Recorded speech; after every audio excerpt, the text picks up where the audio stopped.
So these are 10 things that you should know about Rainbow Friends. So the first thing we're going to do is as you spawn into the lobby, that's right, when you start the game, this is the first place you go to. So it should look quite familiar because obviously when you go and stand in the ring to get going to Oddworld, well, it takes 30 seconds. So you get plenty of time to take in all of the surroundings that are here. And with the first thing, I think it's quite obvious at this point, but I'm going to just mention it anyway. We are at a school. So if you didn't realize, this is the school, this is the school bus, and together that should equal that we are a student. Would you agree or would you not agree with that statement? I say that is the case, and we are in fact a student that goes to this school, but that is the first point. The second point, I don't know if you do or you don't know about this because it's hidden, but unless you go and explore, you're not going to find it. But around this corner, we should have two kind of characters, as it were, which you can see here, which one's called Charcoal and one's called Roy Stanford. Now, as you can probably see, Roy Stanford is a beautiful looking spider. He is one of the creators of Spider. If you haven't played that game, I do recommend giving it a go because it's actually really good fun, especially if you get to be the spider. But in saying that, and then you've got Charcoal, and both of these are kind of co-creators for Rainbow Friends, you know, the game we're playing, which has been a big success, and they're also part of Fragment Games. Number 3, this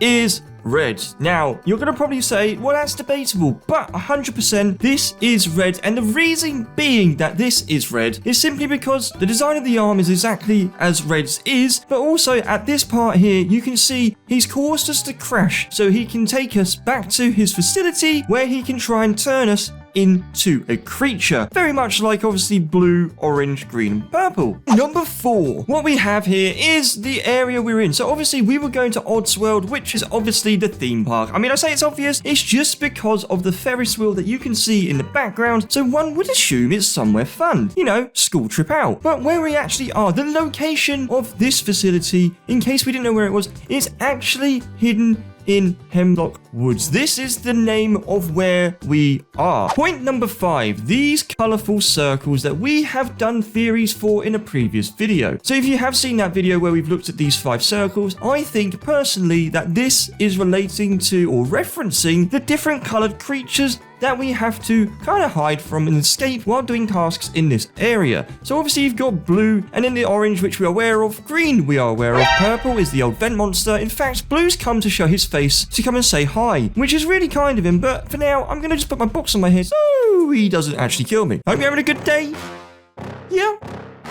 Oh, I might have disturbed him. Oh, I've somehow called him back. No, we're good. He says he's good. I'm happy with that. Thank goodness. Then finally, on here, we've got this kind of, I don't know what color you want to put it, but I'm going to just go with pink because it's very close to that, like a pastel pink. And my theory on this, obviously, was there is a particular monster out there, which we'll probably get in chapter 2. But there's also another theory I like the idea of, which is, well, what if, because it's at both ends of the scale here. So you got blue, which is like the main mascot. As you can see, he's got a wooden cutout, which is right behind us, which is right at the entrance of where you start, so it's kind of a key character that they want to introduce you to straight away. But as Pink is at the other end, what if Pink is like Huggy Wuggy's alternative of Kissy Missy? What if we've actually got a female version of Blue? Obviously, if we are saying Blue is a boy, what if Pink is a girl? Same build, same design, but just pink, and maybe not a crown, but a tiara? Who knows? This is all possibilities, but hopefully we'll find it in chapter 2. So as you're going around the map, obviously doing what you need to do, collecting the old blocks, you'll find that there are some scratches on the floor. Now, if you've probably noticed them and just gone,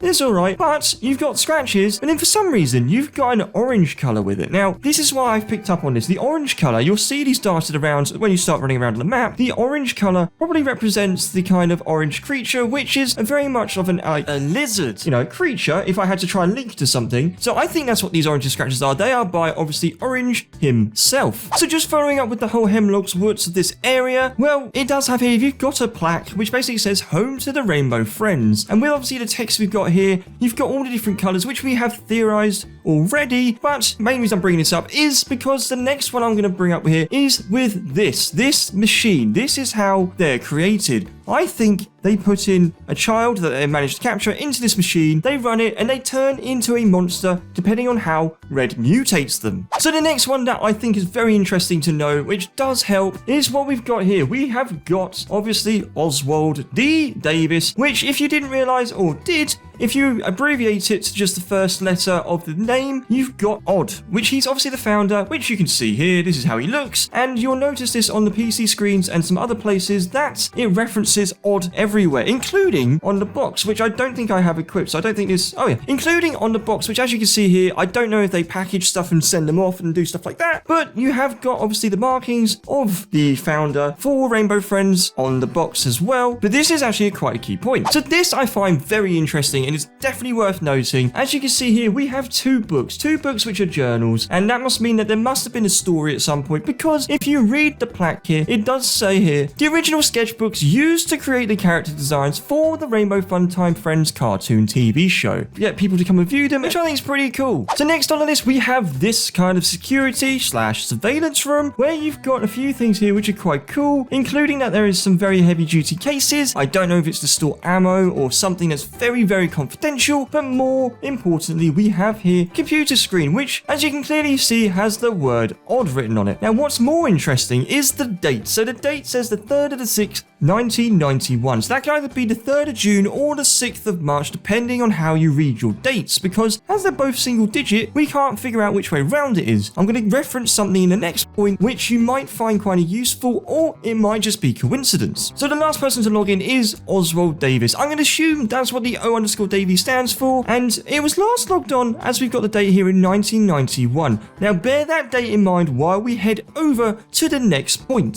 So if you remember where we've just been on the computer, the last login was in 1991. Now if we have a look at this image here, you can see clearly that Blue's looking normal, and he's obviously got his first friend, which is on the plaque here with the same year of 1991. Now the downside to that is if he last logged in 1991, he's got his first picture in 1991. What happened? What did Blue do to cause everything to go wrong and left things and these creatures roaming around in this particular facility, which they're just obviously being fed, I think, by Red, bringing new people in to try and do some little puzzles, and then if they fail and they get caught, they get mutated into a new creature. So the next point you're going to find quite interesting is this one here. So as you can see, we have got a plaque for the tape recorder, original audio recording device used to voice the friends. Now what this says to me is that they could have potentially been people. That's right, there's once upon a time they could have potentially been people, because they would have had to kind of pre-record the voices. But the real question here is, why are these characters no longer people? Why are they no longer human? We'll probably find out about that a bit later. So to the next point, we're back to this picture here. Now obviously I've been theorizing that Red is actually this